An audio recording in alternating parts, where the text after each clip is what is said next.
And now I would like to bring to the podium Rabbi Laurie Coskey.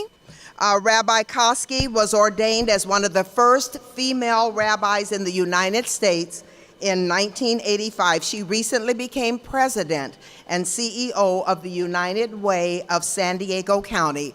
Please welcome Rabbi Laurie Coskey for this morning's invocation, and please stand as she comes to the podium. Thank you, Chairwoman. Thank you so much.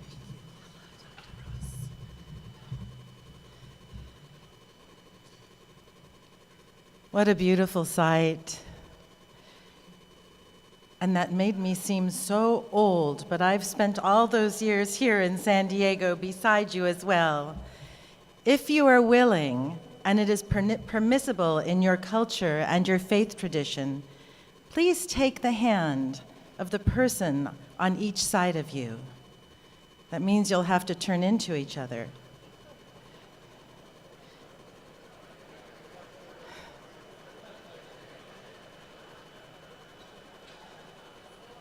You will find that when you're holding the hands of others, it is much more difficult for us to fall.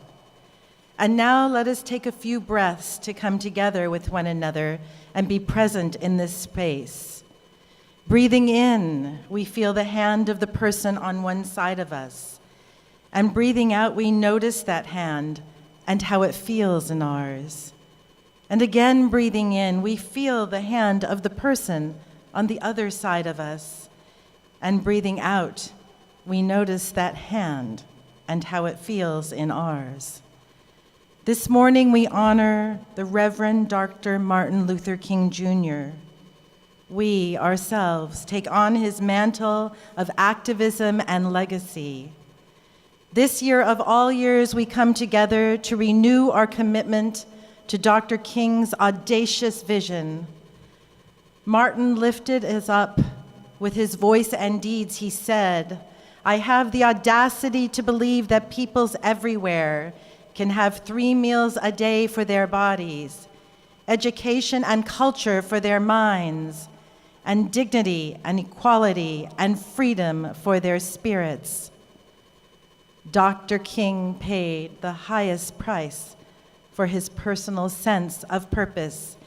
He believed that people of faith and conscience have public responsibilities, and that injustice in any form is not to be tolerated. So we gather here this morning in his name, not only to feel the power and dynamism of coming together, but to fuel the fires of justice burning within us. We gather to join hands and hearts to lift our voices audaciously.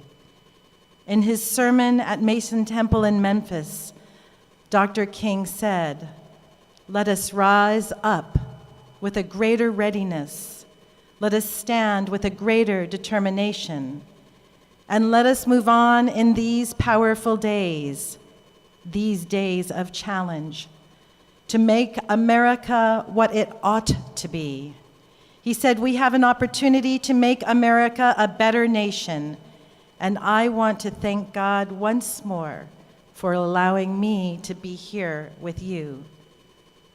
Now we are enlivened by his spirit and his admonition that we are the ones to make America better. This is our charge now on this day. This morning we pause in gratitude for the life and legacy of Reverend Dr. Martin Luther King.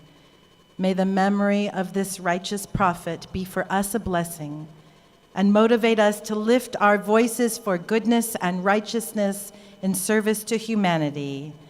And as we will say amen together, let us release our hands and look into the face of those we are holding up and wish them a blessed day.